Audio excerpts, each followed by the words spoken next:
Please welcome Head of New Product Initiatives and Business Development at Amagi, Siva Natarajan. Hi, everyone. Thank you, OTT.X, for the opportunity today. I'm Siva Natarajan. I lead strategy, new product initiatives, and business development at Amagi. For those of you who don't know Amagi, we are the world's leading FAST solution provider. We've been around FAST from the very, very early days, even before the term FAST was coined. What do? We create channels for content providers. We distribute these channels to a variety of FAST platforms, and we deliver ads through dynamic ad insertion for those channels to monetize their inventory. In addition to our end-to-end technology stack, we also provide two premium business services. One is Amagi Ads Plus, which is focused on driving and monetizing ad sales for both content providers and platforms.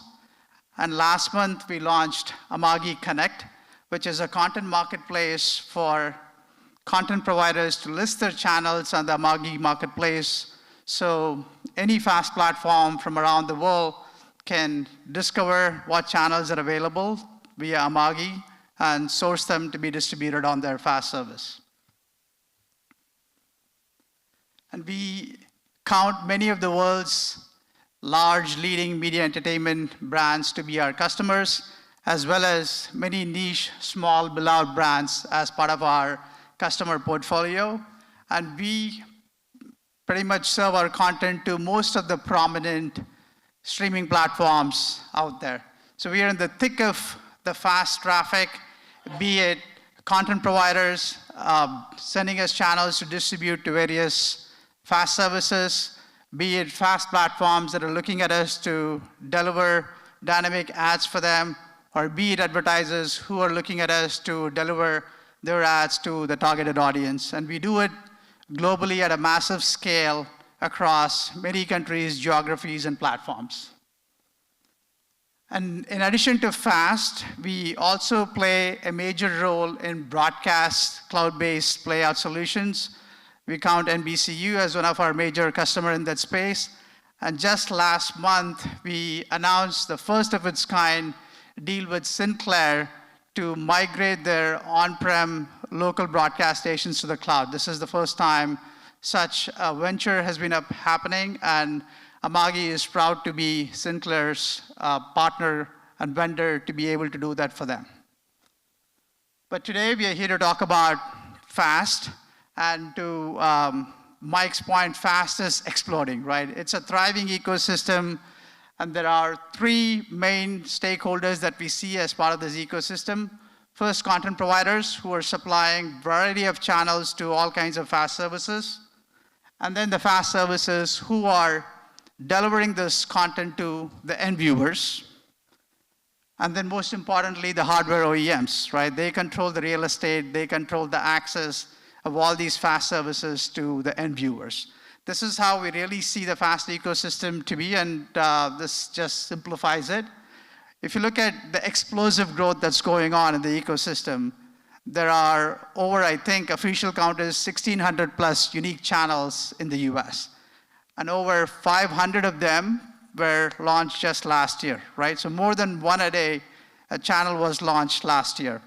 And if you look at the number of FAST services, we have grown by 5x. We are close to over 30 plus FAST services in the US, some owned by OEM providers, some owned by the major media companies.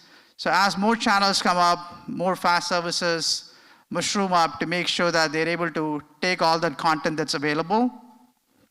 And obviously, you're going to see as a result, many more OEMs and CTV companies making a play in FAST. So we are in the very, very early stages of FAST, in our opinion, having seen the journey from the early days, and the excitement is there to stay. And FAST is expected to triple its revenues from $4 billion to $12 billion in the next 5 years, right? So amazing things going on. We all should be excited about where FAST is today. However, in order for FAST to really grow to its fullest potential, thrive in the long run, right? Because we've all seen the cycles in the media entertainment industry and viewing behaviors, right? There was SVOD, there was D2C, and FAST is just making its grand entry. In order for FAST to really thrive and survive in the long run and reach its promised land of $12 billion, right, in the next 5 years, there are lots of limitations that need to be solved of FAST today, right? FAST today, if you look at it, we have successfully managed to replicate the cable-like experience, right? It's old wine in a new bottle, some might say. And it looks very much like the cable experience, which is one factor to consider FAST as a nostalgic, familiar content experience for viewers to come into and stay. But in order for FAST to really meet the expectations of the modern day streaming viewer, right, who is expecting to swipe left, swipe right, personalized, thumbs up, thumbs down content, FAST today does not provide all those bells and whistles that are really required of a modern viewer's behavior. As new generations come in, as new advertisers come in, these limitations need to be solved.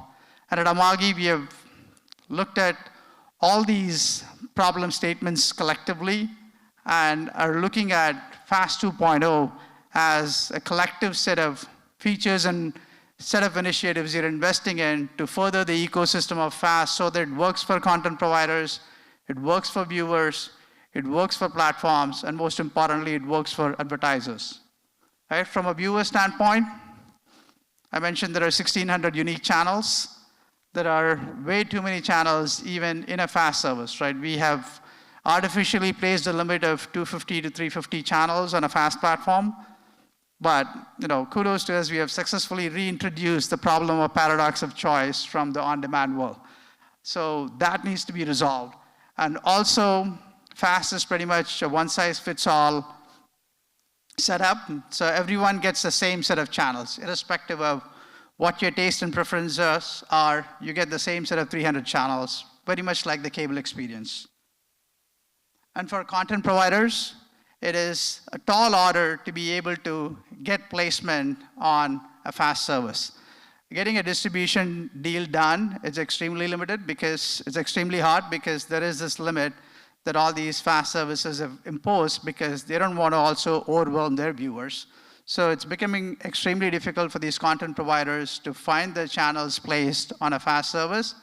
And even if they are successfully able to place the channels on a FAST service, being able to get the attention of the viewer as they are scrolling through 300 channels, how do you stop them on their tracks and let them pause on your channel and play for a few seconds? That also is extremely difficult.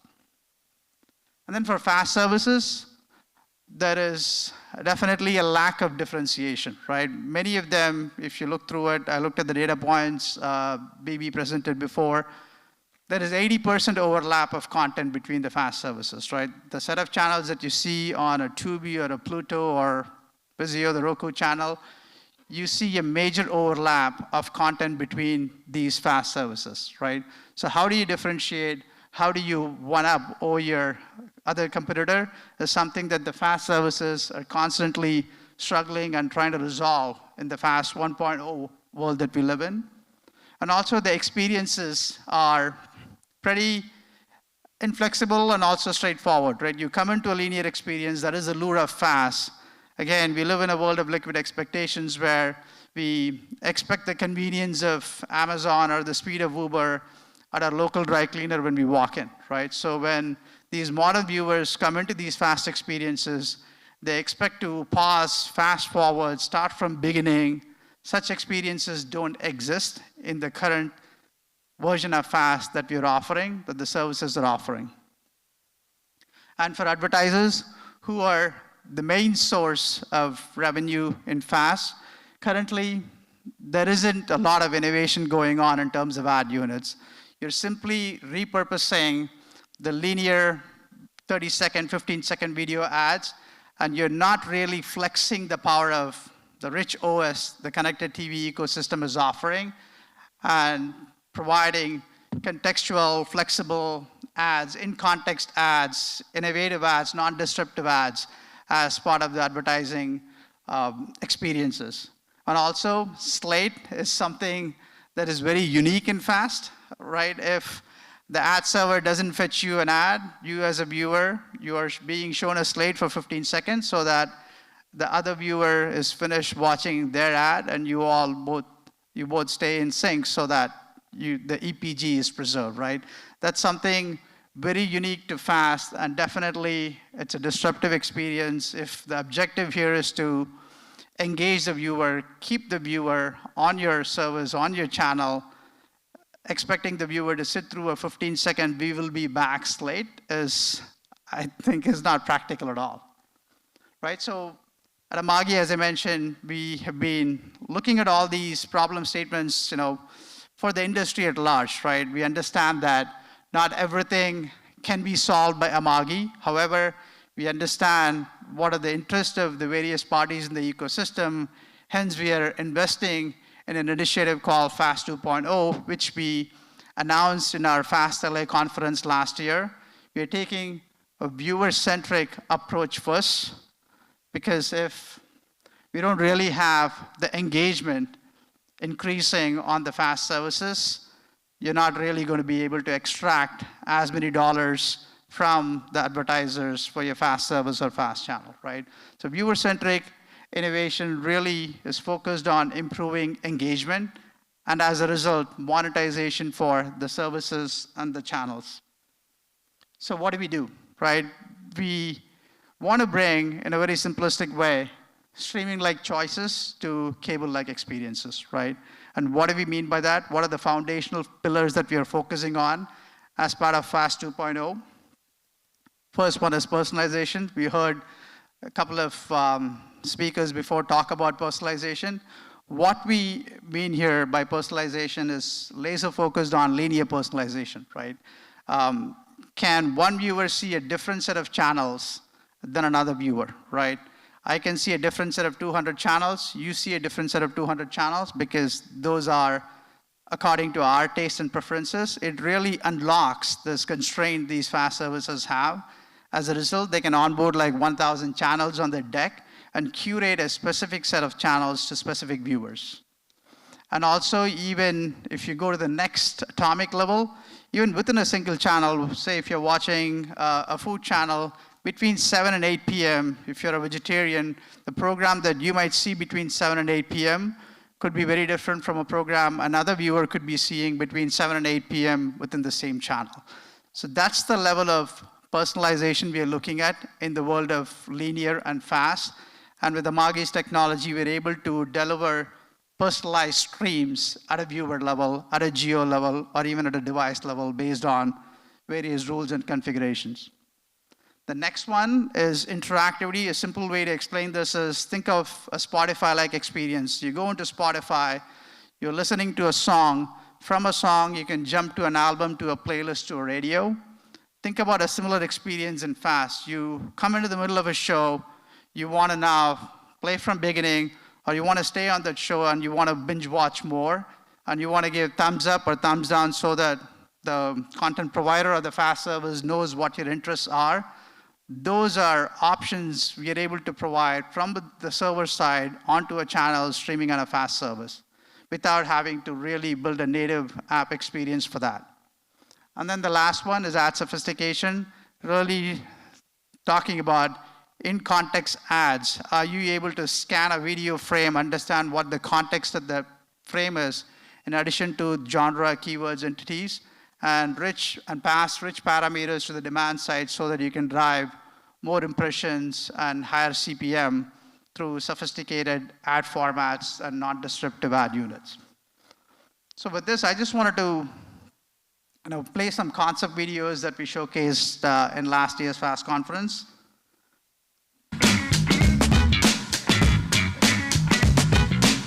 So this is about being able to seamlessly go from a linear to a WAD experience.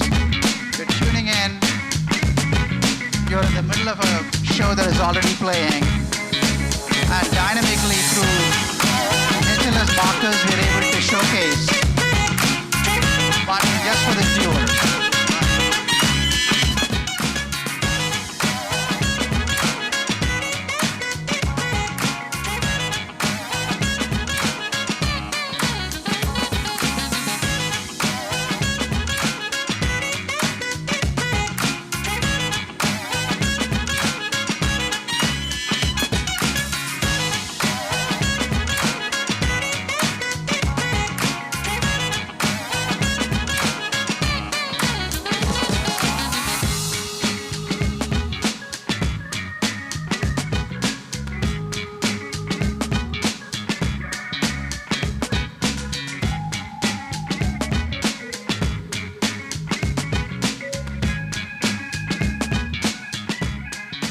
Quickly unpack what happened there. You're able to dynamically place markers on your HLS stream, and the player knows when to show this buttons dynamically based on the moment that the viewer is coming into this channel.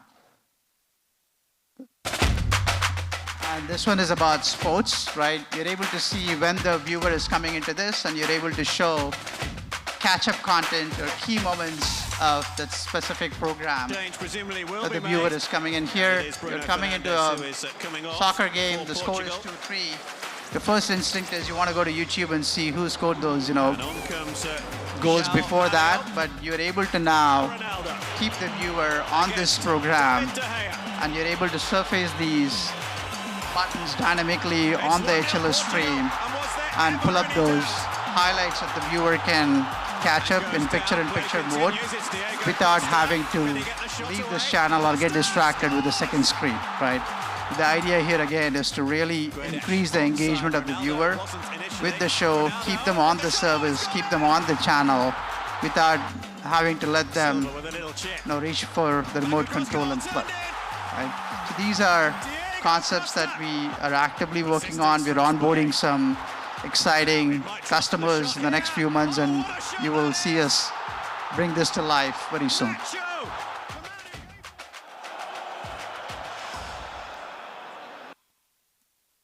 And the last one, this is all about all kinds of ad units and formats that are possible in the FAST channels. So here you're talking about dynamic brand insertion, right? You're able to compose a 3D object and place it on the video frame. We are working with Triple Lift, Myriad. These are some partners that are already working with Amagi with our open architecture for FAST 2.0. We are able to bring many vendors and partners. You're able to see the context of what's happening and able to place like an overlay, a QR code very specific to the viewer. You're able to place dynamic ads, right? For this viewer, there is a specific personalized ad, really turning CTV into a performance medium versus purely repurposing your 30-second, 50-second video clips.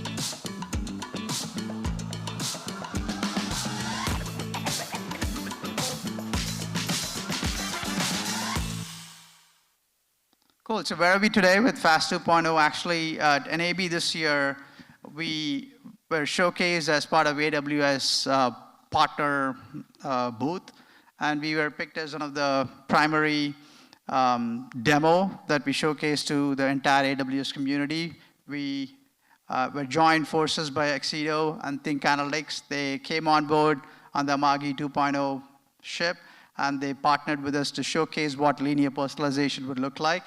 And we are actively onboarding many partners to really push this vision for FAST 2.0 forward along with Amagi. And also looking for many, many customers who are excited about these services to come on board and be on the journey with us for FAST 2.0. So if you're interested, reach out to me. Thank you.